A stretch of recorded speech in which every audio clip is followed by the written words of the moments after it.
Hello friends, welcome back to my YouTube channel the education master. So आज हम करने वाले हैं अंतरा भाग 1 का पार्ट 5 ज्योतिबा फूले, जो कि सुधा अरोड़ा जी द्वारा लिखा गया है। सबसे पहले हम सुधा अरोड़ा जी के बारे में पढ़ लेते हैं कि उनका जीवन कैसे बीता। सुधा अरोड़ा का जन्म लाहौर पाकिस्तान में हुआ।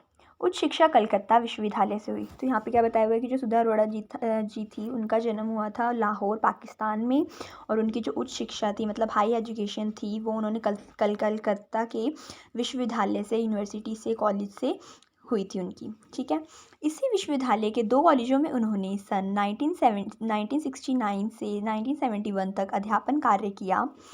तो इसी विश्वविद्यालय में, इसी मतलब यूनिवर्सिटी में उन्होंने इसी यूनिवर्सिटी के 2 जो कॉलेज थे उसमें उन्होंने 1969 से लेकर 1971 तक अध्यापन कार्य किया था। कथा साहित्य में सुधा अरोड़ा एक चर्चित नाम है। उनके कई कहानी संग्रह प्रकाशित हैं। बगैर तराशे हुए, युद्ध विराम, महानगर की भौतिकी, काला शुक्रवार, कांसे का गिलास तथा औरत की कहानी संपादित आदि। तो जो कहानी संग्रह में उनका जो नाम है, कहानी संग्रह उन्होंने बहुत सारे प्रकाशित किए, जैसे कि बगैर तराशे हुए, युद्ध विराम, और ये जो लिखे गए हैं यहाँ पर। और जो सुधा अरोड़ा जी हैं वो कथा साहित्य में एक उनका बहुत चर्चित नाम है। उनका हमेशा नाम लिया जाता है जब भी हम कथा साहित्य की बात करते हैं। तो उनकी कहानियाँ लगभग सभी भारतीय भाषाओं के अतिरिक्त कई विदेशी भाषाओं में अनुदित हैं। जो उनकी जो कहानियाँ जो उन्होंने लिखी हैं, स्टोरीज़, वो सिर्फ़ और सिर्फ भारतीय भाषाओं में ही नहीं बल्कि फ़ॉरेन कंट्रीज़ की भाषाओं में, विदेशी भाषाओं में भी अनुदित हैं, छपी हुई हैं। उन्होंने भारतीय महिला कलाकारों की आत्मकथाओं के 2 संकलन दहलीज़ को लांघते हुए और पंखों की उड़ान तैयार किए हैं। और उन्होंने जो भारतीय महिलाएं होती हैं, महिलाएं जो मतलब भारतीय महिलाओं में जो कलाकार होती हैं, उनकी आत्मकथ्य के भी 2 संकलन लिखे हैं। एक तो है उसमें से दहलीज को लांघते हुए, और दूसरा है पंखों की उड़ान। ये 2 उन्होंने तैयार किए थे। लेखक के स्तर पर पत्रिकाओं में भी बराबर उनकी सक्रियता बनी हुई है। पाक्षिक सारिका में आम आदमी, जिंदा सवाल और राष्ट्रीय दैनिक जनसत्ता में महिलाओं से जुड़े मुद्दों पर उनका साप्ताहिक स्तंभ वामा बहुचर्चित रहा। अब लेखन के स्तर पर भी पत्रिकाओं में भी उनकी बराबर सक्रियता रही है। मतलब इनकी जो आर्टिकल्स होते हैं वो न्यूज़पेपर में भी छपते थे। जैसे महिलाओं से जुड़े हुए जो मुद्दे होते हैं उन पर ये बहुत ज़्यादा टिप्पणियाँ देती थी अपनी न्यूज़पेपर्स में भी, जैसे कि सारिका में आम आदमी, जिंदा सवाल, और राष्ट्रीय दैनिक समाचार में जनसत्ता में महिलाओं से जुड़े मुद्दों, उन पर इनके साप्ताहिक स्तंभ वहाँ पर होते थे। ठीक है, हमेशा ये देती थी। महिला संगठनों के सामाजिक कार्यों के प्रति उनकी सक्रियता एवं समर्थन जारी है। महिलाओं पर ही केंद्रित औरत की दुनिया बनाम दुनिया की औरत लेखों का संग्रह है। और ये जो सुधा अरोड़ा जी थी, ये महिला संगठनों के जो सामाजिक कार्य होते हैं उसमें भी इनकी बहुत ज़्यादा सक्रियता थी, बहुत ज़्यादा जागरूक रहती थी ये इसके बारे में। महिलाओं पर ही केंद्रित जो औरत की दुनिया बनाम दुनिया की औरत लेखों का ये जो लेख हैं, ये भी इन्होंने संग्रह करे हैं, ये भी इन्होंने लिखे हैं औरतों के ऊपर। उत्तर प्रदेश हिंदी संस्थान द्वारा उन्हें विशेष पुरस्कार से सम्मानित किया गया, और उनकी इन्हीं सब कामों की वजह से जो उत्तर प्रदेश हिंदी संस्थान है उन्होंने इन्हें पुरस्कार से सम्मानित किया था। सुधा अरोड़ा मूलतः कथाकार हैं। उन्हें यहाँ स्त्री विमर्श का रूप आक्रामक ना होकर सहज और संयत है। सामाजिक और मानवीय सरोकारों को वह रोचक ढंग से विश्लेषित करती हैं। अब जो सुधा अरोड़ा जी हैं वो मूलतः एक कथाकार हैं, मतलब कथाएं लिखती हैं और बहुत सारी चीज़ें ऐसी, लेखक एक बहुत सुंदर लेखिका हैं। और ये सामाजिक और मानवीय सरोकारों में को रोचक ढंग से विश्लेषित करती है। मतलब समाज में जो कुरीतियाँ चल रही हैं इसके बारे में बहुत लिखती है। महिलाओं के सपोर्ट में बहुत सारी चीज़ें लिखती थी ये। ठीक है, पाठ्य पुस्तक में संकलित ज्योतिबा फूले की जीवनी में लेखिका ने ज्योतिबा फूले और उनकी पत्नी द्वारा समाज में किए गए शिक्षा और समाज सुधार संबंधी कार्यों का महत्व बताया है। अब ये जो हमारी बुक में जो चैप्टर है ज्योतिबा फूले, इसमें उन्होंने क्या करा है, उनकी जीवनी के बारे में बताया। जो ज्योतिबा फूले आपको लग रहा होगा कि कोई औरत है, बट नहीं, ये एक आदमी का नाम है ज्योतिबा फूले। और इनकी जो पत्नी हैं उन्होंने मतलब इनकी पत्नी और ज्योतिबा फूले ने क्या क्या काम करे हैं समाज सुधारने के लिए, वो सब के बारे में इसमें बताया गया है हमारे चैप्टर में। सामाजिक और धार्मिक रूढ़ियों का विरोध कर उन्होंने दलित, शोषितों और स्त्रियों की समानता के हक की लड़ाई लड़ी। इसके कारण समाज का व्यापक विरोध भी उन्हें झेलना पड़ा। उस दौर की परिस्थितियों को ध्यान में रखते हुए उनका संघर्ष निर्णायक महत्व रखता है।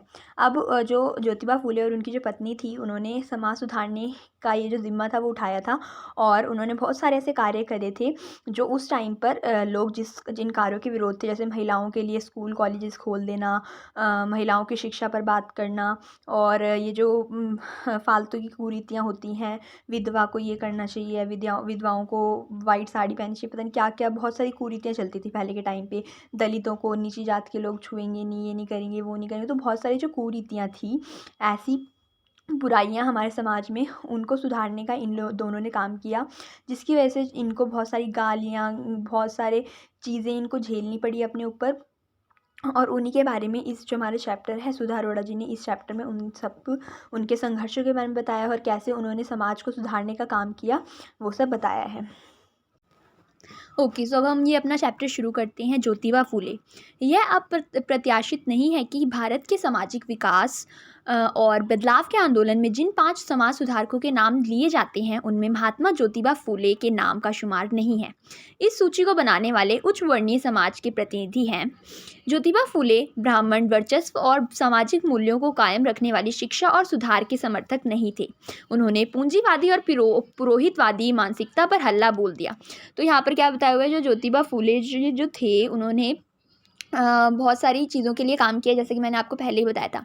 तो ये यहाँ पे लिखा हुआ है कि यह अप्रत्याशित नहीं है कि जो भारत के जो 5 समाज सुधारकों का जो नाम आता है, उसमें ज्योतिबा फूले जी का नाम अभी तक नहीं लिखा गया है, क्योंकि वो एक नीची जाति से बिलोंग करते थे, और और जिन लोगों ने ये इन समाज सुधारकों के नाम लिखे हैं, वो लोग जो थे वो बड़ी जाति से बिलोंग करते थे, मीन्स वो ब्राह्मण फैमिली से बिलोंग करते थे, तो उच्च वर्णीय लोग थे, और उन्होंने अपने ही उच्च वर्णीय जो लोग थे उन्हीं की ही नाम इसमें शुमार किए गए हैं। और ज्योतिबा फूले जी का नाम, इतने सारे समाज सुधारक, इतनी सारी समाज को सुधारने वाली काम करने के बावजूद भी उनका नाम उस सूची में नहीं है।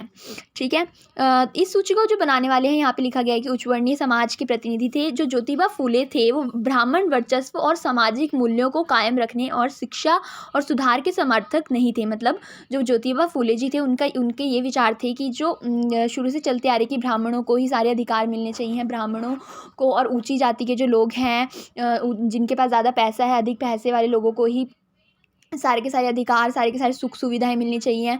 तो इन सब चीज़ों के समर्थक नहीं थे ज्योतिबा फूले जी।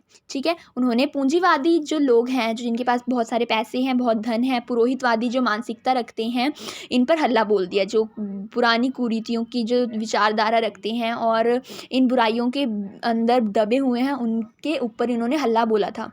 ठीक है, उनके द्वारा स्थापित सत्य शोधक समाज और उनका क्रांतिकारी साहित्य इसका प्रमाण है। उन्होंने एक साहित्य नाम एक पुस्तक लिखी होगी, आई थिंक, सत्य शोधक समाज, जिसमें उन्होंने बहुत सारी ऐसी चीज़ों के बारे में लिखा है, और वही इनका एक प्रमाण है कि वो कितने ज़्यादा विरोध में थे ऐसे लोगों के। जब ब्राह्मणों ने कहा विद्या शूद्रों के घर चली गई, तो फूले ने तत्काल उत्तर दिया, सच का सवेरा होते ही वेद डूब गए, विद्या शूद्रों के घर चली गई, भूदेव ब्राह्मण शर्मा गए। तो जब ब्राह्मणों ने ये कहा कि जो विद्या है, शूद्र लोग होते हैं, जो नीची जात के लोग होते हैं, तो जो ब्राह्मण थे वो बहुत ज़्यादा कटाक्ष करते थे इन लोगों पे, कि उन्होंने ये चीज़ बोल दी थी कि विद्या शूद्रों के घर चली गई। तो उसी टाइम उनको फूले जी को बहुत गुस्सा आया, और उन्होंने तत्काल ही, मतलब उसी टाइम उत्तर दे दिया, उसी टाइम उनको जवाब दे दिया कि सच का सवेरा होते ही वेद डूब गए, विद्या शूद्रों के घर चली गई, और भूदेव, मतलब जो ब्राह्मण लोग हैं, वो शर्मा गए। मतलब अब शूद्रों के घर अगर विद्या गई हो तो ब्राह्मण शर्मा गए, वाह। इस टाइप से उन्होंने बहस में उन्होंने उत्तर उसी टाइम दे दिया। महात्मा ज्योतिबा फूले ने वर्ण, जाति और वर्ग व्यवस्था में निहित शोषण प्रक्रिया को एक दूसरे का पूरक बताया।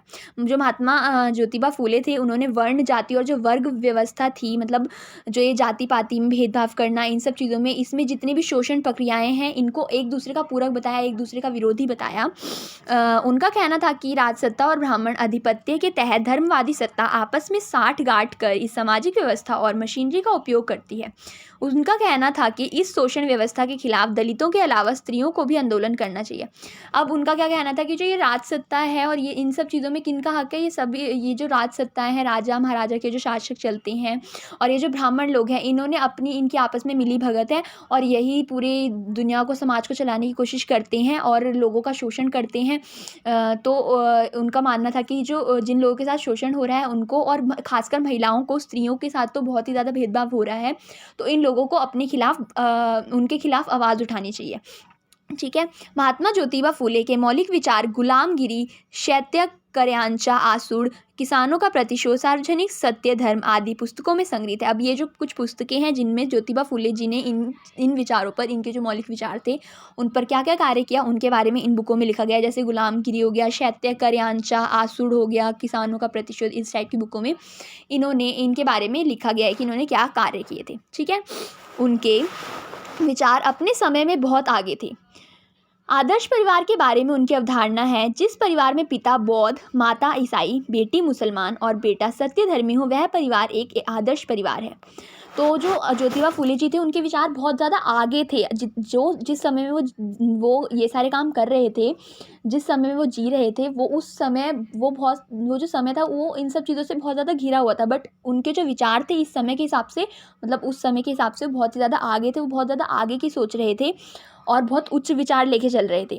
उनका जो मानना था वो ये था कि एक आदर्श परिवार को ज़रूरी नहीं है कि एक आदर्श परिवार में सब लोग अच्छे से बात करें, ये सब वो चीज़ ज़रूरी नहीं है। एक आदर्श परिवार उसे भी कह सकते हो जिसमें पिता बौद्ध धर्म को अपनाया, जिसमें पिता ने बौद्ध धर्म को अपनाया हुआ है, माता ने ईसाई धर्म को अपनाया हुआ है, बेटी मुसलमान है, बेटा सत्य धर्मी है, तो उसको भी आप बोल सकते हो कि हाँ भाई ये परिवार भी एक आदर्श परिवार है। उन्होंने कोई ऐसी अलग सी डेफिनेशन नहीं दी थी आदर्श परिवार के लिए। ठीक है। आधुनिक शिक्षा के बारे में फूले कहते हैं, यदि आधुनिक शिक्षा का लाभ सिर्फ उच्च वर्ग को ही मिलता है तो उसमें शूद्रों का क्या स्थान रहेगा।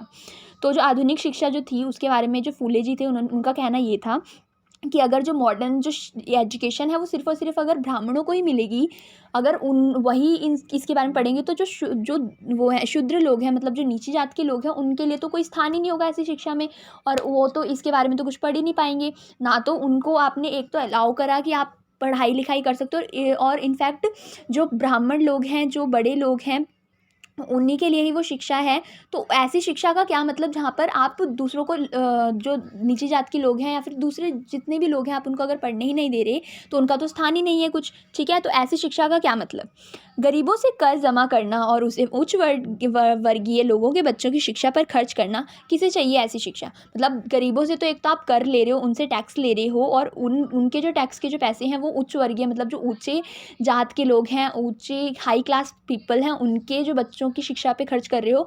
तो ऐसी शिक्षा किसे चाहिए। मतलब ऐसी एजुकेशन का क्या फ़ायदा जिसमें इतने सारे भेदभाव किए जा रहे हैं।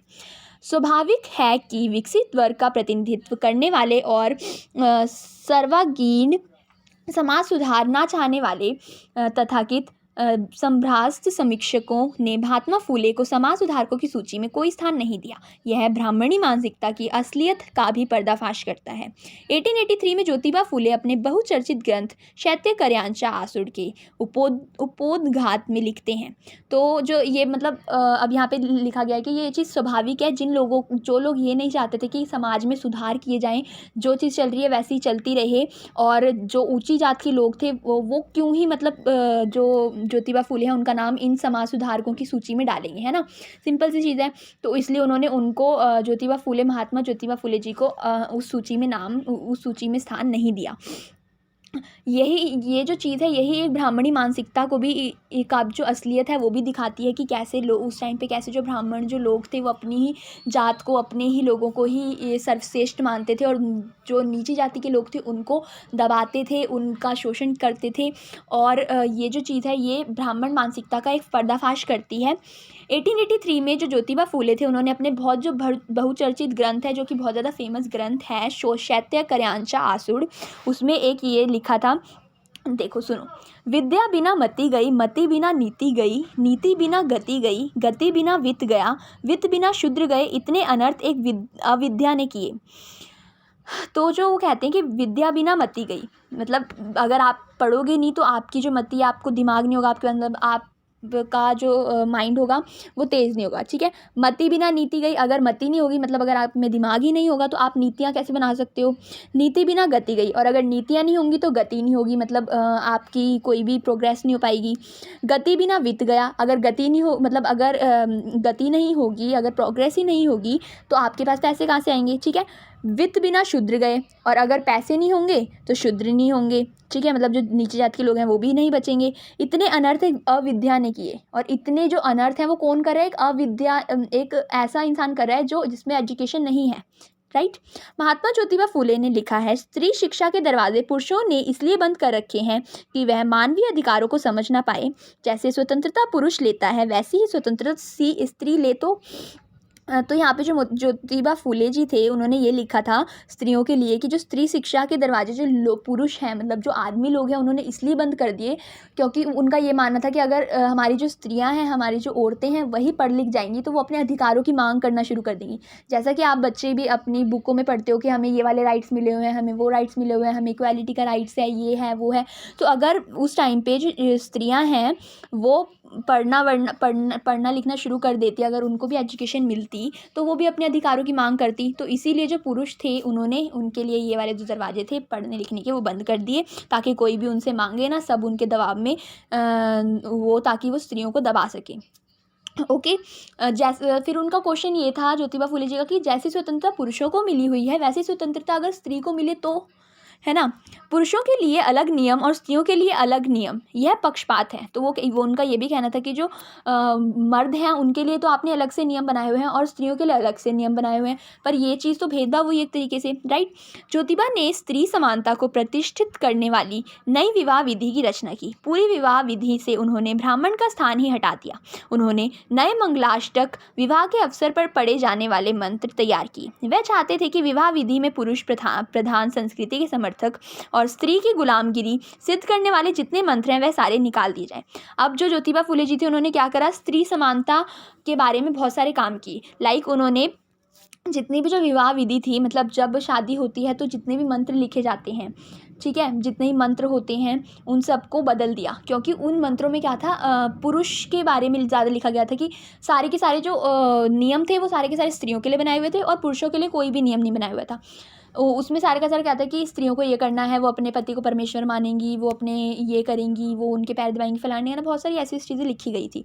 और ये सारे के सारे नियम किसने बनाए थे, ब्राह्मणों ने। तो उन्होंने ज्योतिबा फूले जी ने ब्राह्मणों का शादी विवाह जो विधि थी उससे स्थान ही हटा दिया, ब्राह्मणों को इस चीज़ से हटा के उन्होंने एक नए मंत्र बनाए जिसमें जो बच्चों को समझ आए, मतलब जो जिनकी शादी हो रही है उनको एटलीस्ट समझ तो आने चाहिए कि वो क्या कौन से मंत्र पढ़ी जा रहे हैं, है ना, कौन से वो वादे ले रहे हैं एक दूसरे से। और इन जो उन्होंने मंत्र बनाया उसमें पुरुषों के लिए भी पुरुषों के लिए भी कुछ नियम थे और स्त्रियों के लिए भी कुछ नियम थे।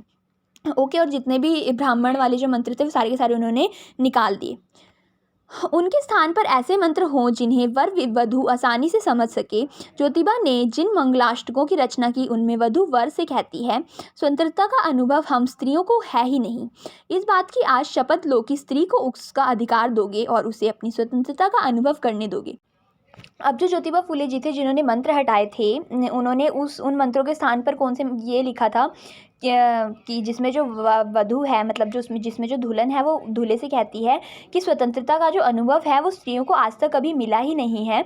तो आज इस बात की शपथ लो कि जो स्त्री को उसका अधिकार दोगे, मतलब मेरे को जो मेरा अधिकार है वो दोगे और मेरे को अपनी स्वतंत्रता का अनुभव करने दोगे, ठीक है। यह आकांक्षा सिर्फ वधू की ही नहीं, गुलामी से मुक्ति चाहने वाली हर स्त्री की थी। स्त्री के अधिकारों और स्वतंत्रता के लिए ज्योतिबा फूले ने हर संभव प्रयत्न किए।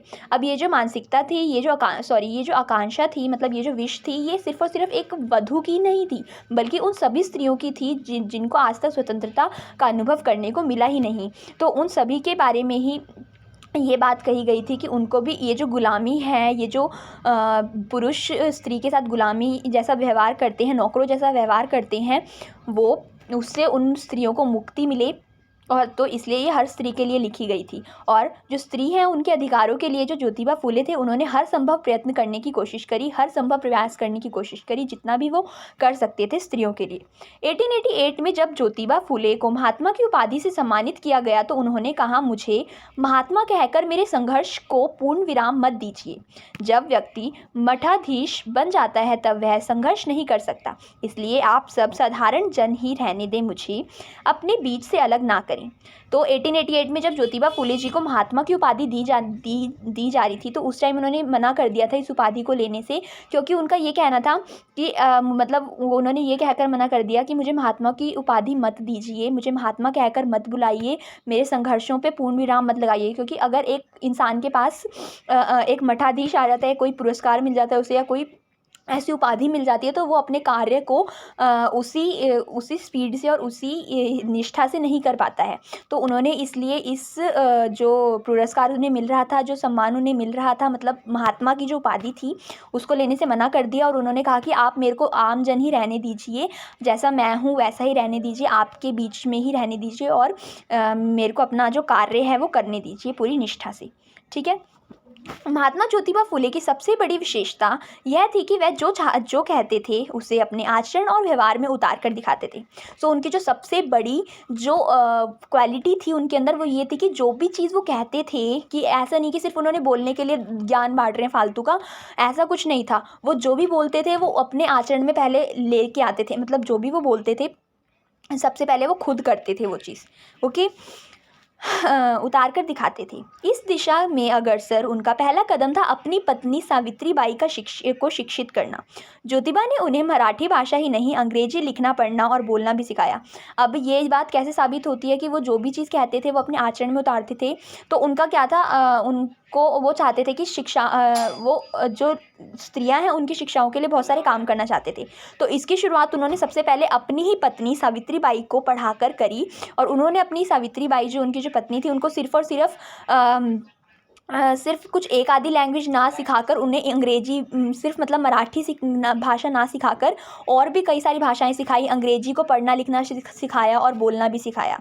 सावित्री बाई की भी बचपन से शिक्षा में रुचि थी और उनकी ग्रह शक्ति तेज थी। तो जो सावित्री बाई थी, उनकी जो पत्नी थी, उनकी भी मतलब बचपन से शिक्षा में रुचि थी, पर उस टाइम पे स्त्रियों को पढ़ने नहीं दिया जाता था, तो वो भी पढ़ नहीं पाई थी।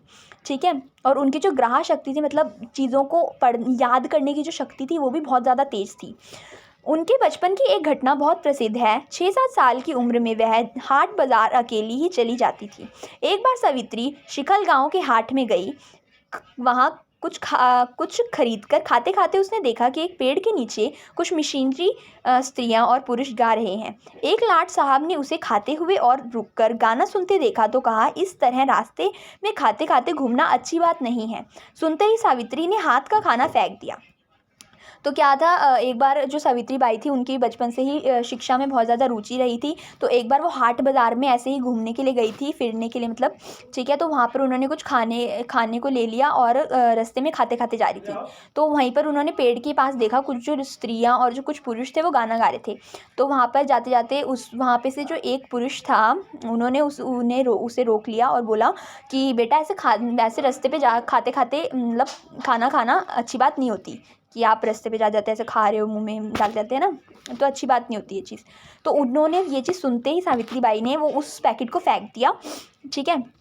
तो उसके बाद क्या हुआ, जो लाट साहब थे उन्होंने कहा, बड़ी अच्छी लड़की हो तुम, यह पुस्तक ले जाओ, तुम्हें पढ़ना ना आए तो भी इसके चित्र तुम्हें अच्छे लगेंगे।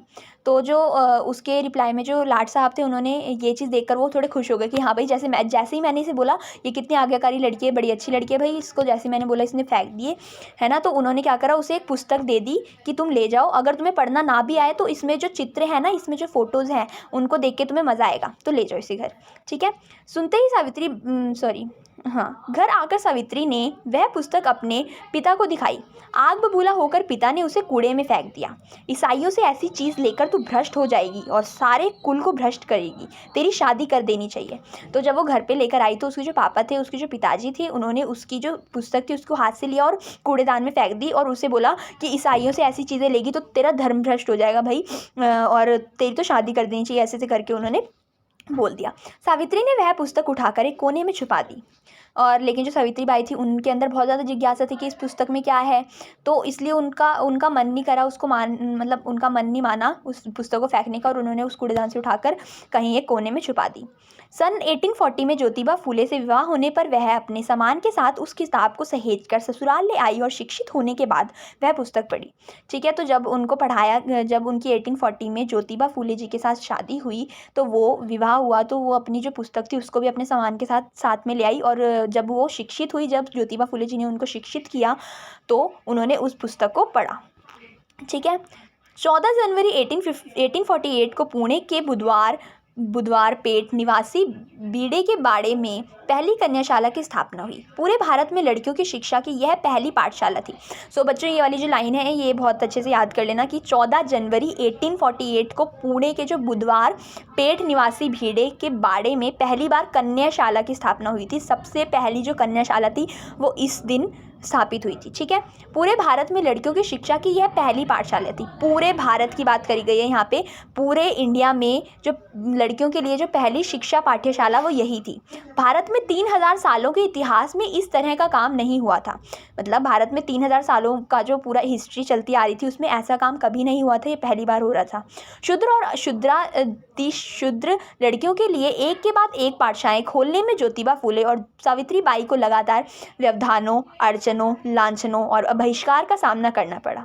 ज्योतिबा के धर्मभीरू पिता ने पुरोहितों और रिश्तेदारों के दबाव में अपने बेटे और बहू को घर छोड़ देने पर मजबूर किया।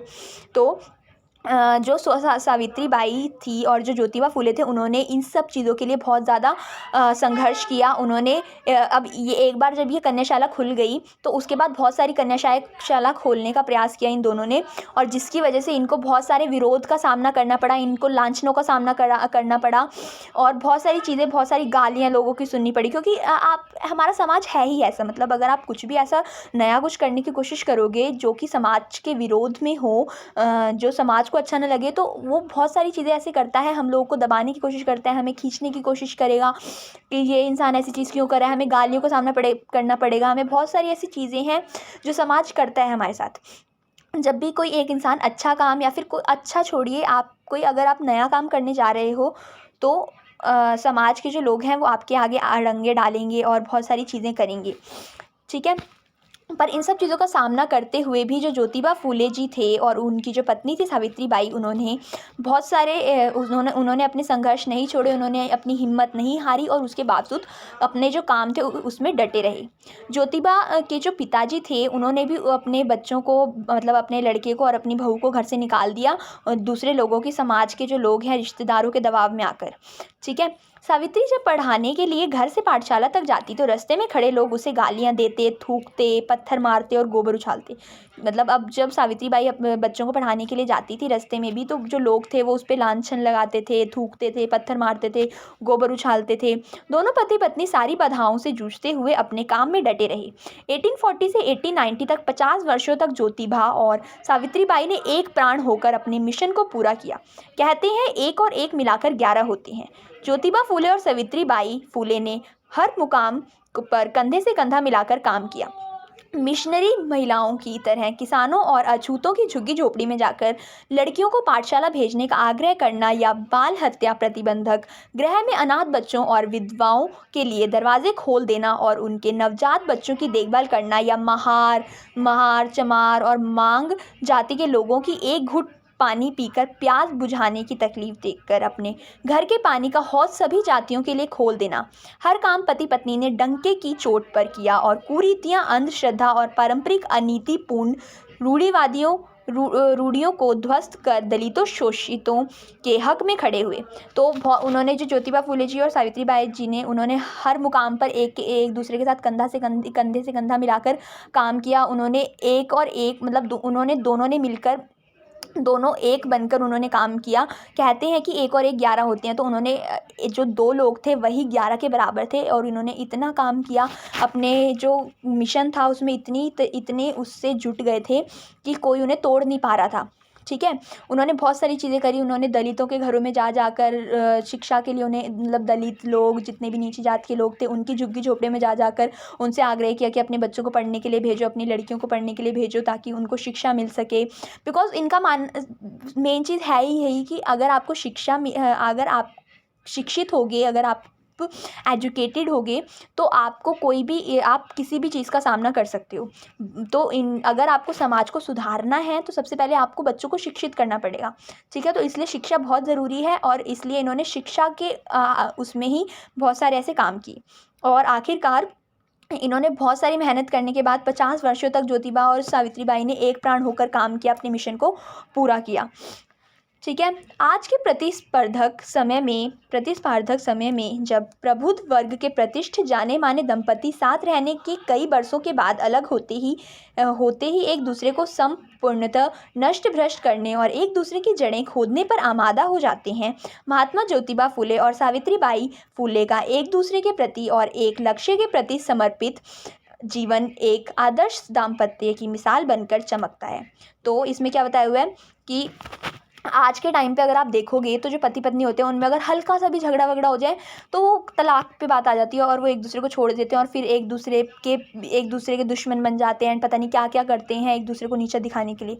तो आज के समय के जो ये लोग हैं इनके लिए सावित्रीबाई और ज्योतिबा फुले एक बहुत ही अच्छा उदाहरण है दंपत्ति का, पति पत्नी का, कि उनको देखकर आप सीखो कि क्या उनमें मुश्किलें नहीं आई होगी, बल्कि उनमें बहुत ज़्यादा मुश्किलें आई थी और उनमें भी झगड़े होते होंगे, लेकिन फिर भी उन्होंने एक होकर अपने जो मिशन की तरफ उन्होंने जो ध्यान लगाया है, जिस तरीके से उन्होंने अपनी इस मिशन को पूरा किया, इतना संघर्ष किया, इतनी सारी मुश्किलों के बावजूद, ये एक तरीके का प्रेरणा स्रोत है कि आप उनसे प्रेरणा लीजिए। और दूसरी चीज़, एक तो ये पति पत्नियों के लिए एक बहुत बड़ी मिसाल है कि कैसे आपको एक दंपत्ति जीवन होना चाहिए, और दूसरी चीज़ कि आप के लिए ये भी बहुत इंपॉर्टेंट है कि जो आप चीज़ कहते हो वो करना, जो चीज़ आप कह रहे हो उसको अपने आचरण में लाने के लिए आपको सारे प्रयास करने चाहिए।